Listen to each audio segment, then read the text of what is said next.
Happy Monday, Striver. I hope you woke today with a readiness to win this week, that you did something to generate some enthusiasm for this week, got excited about doing something this week to move your life, your family, your business, your health forward, to get some progress this week.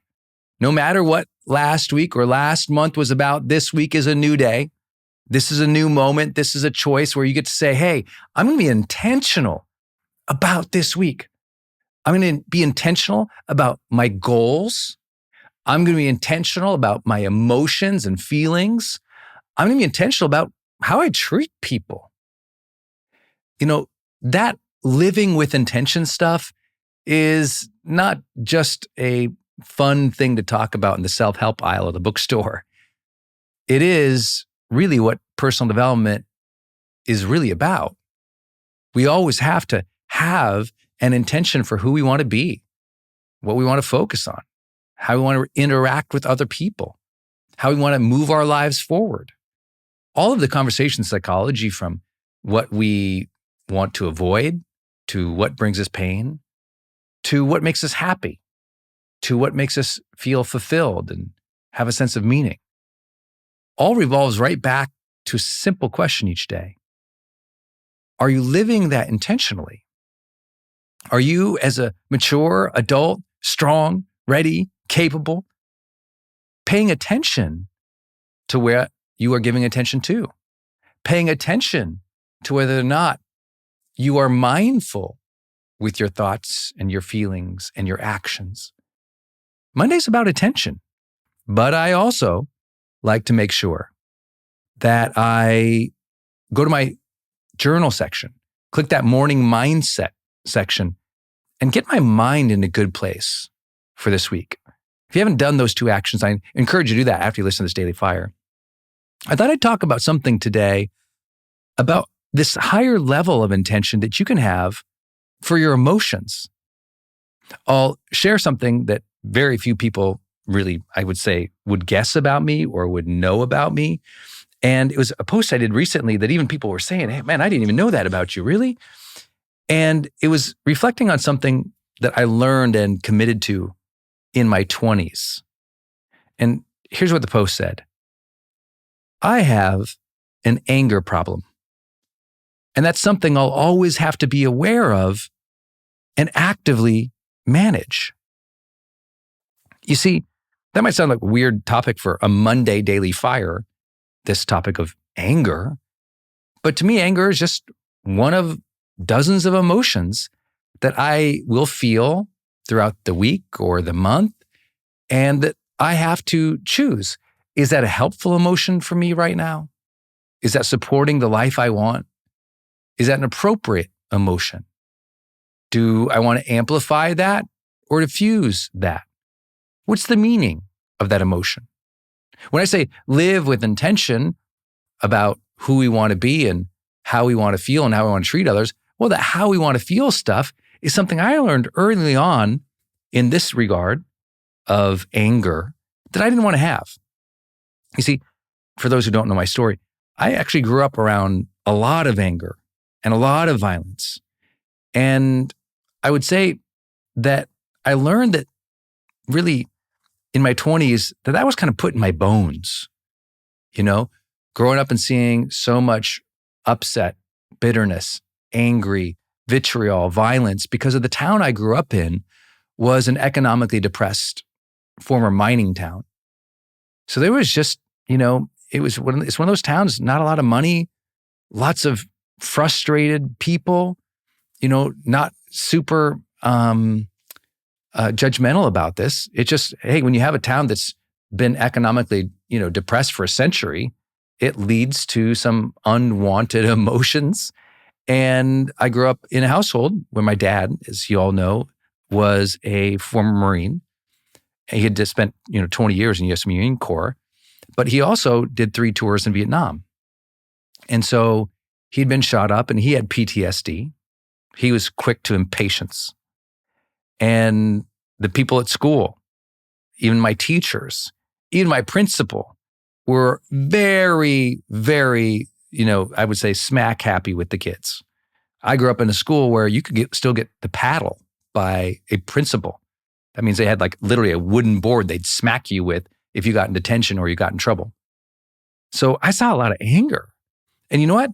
I decided in my 20s that I don't like it. I started realizing I was like, wow, I'm impatient with other people. I don't like this feeling.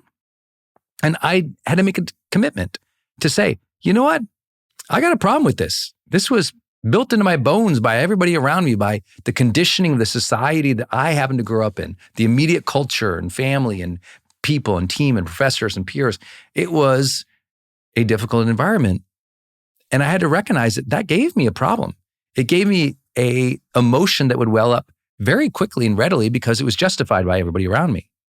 And so I said, well, I'm going to have to learn to actively manage this, to be more mindful when this feeling comes up, whether it is an emotion of immediate anger and an impulsive anger, or it's just a frustration that kind of builds into that.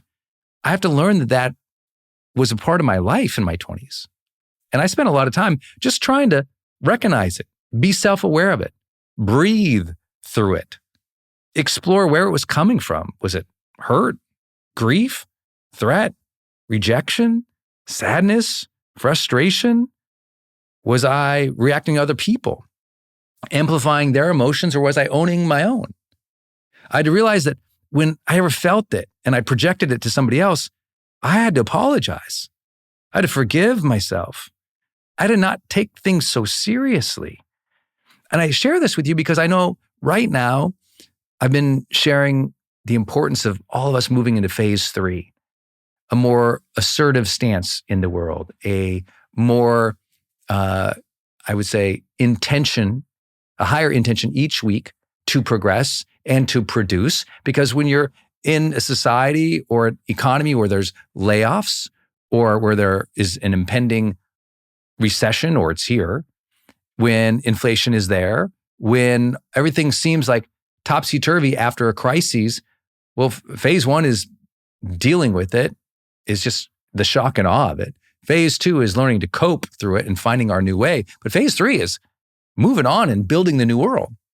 And we've got to be in that phase 3 if we're going to win and not get left behind, especially now after all this time. So why do I share that? A lot of anger out there, a lot of frustration. And it is poisoning people's ability to meet the moment. It is frustrating their perspective each week. That those types of emotions can turn very negative.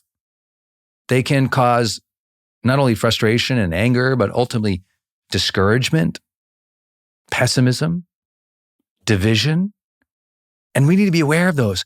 We are in a world right now because social media has taught us to judge so quickly that we judge others and every action and every incident and every event so harshly that people are running around frustrated and angry all the time.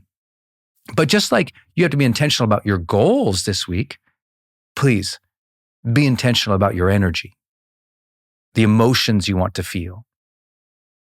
I know everyone else says, Brendan, wait, you're saying Brendan Burchard has an anger problem? I can't believe it. He's Mr. Joy. I see him all the time. He's the bring the joy guy. How can you say that? He's happy. And I always go, yeah, now. But I wasn't in my early 20s. I had to learn it. My late 20s, most of my 30s was just honing and honing and honing it. And guess what? I still suck at this sometimes. I still fail. I still get impatient. Or if, I'm sensing that, I'm in threat or there's an emergency, I'll get real loud and real in your face.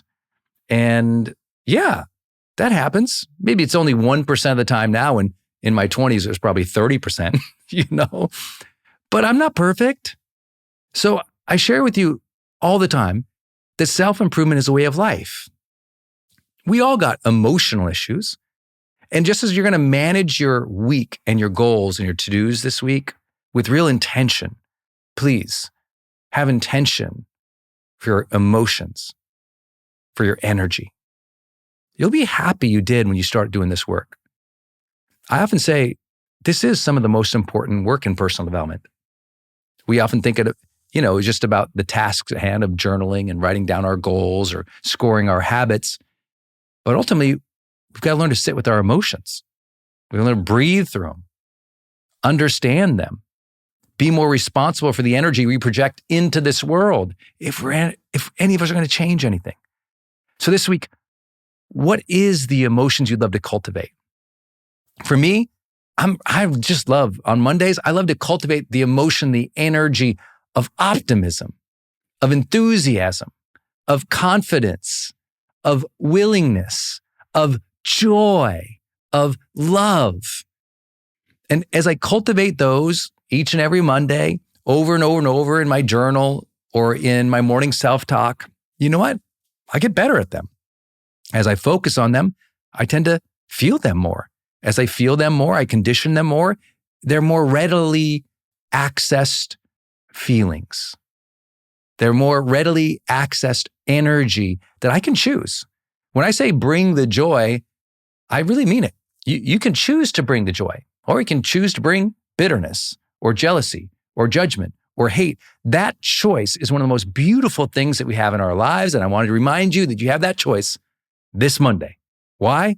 Because every day is a great day to grow.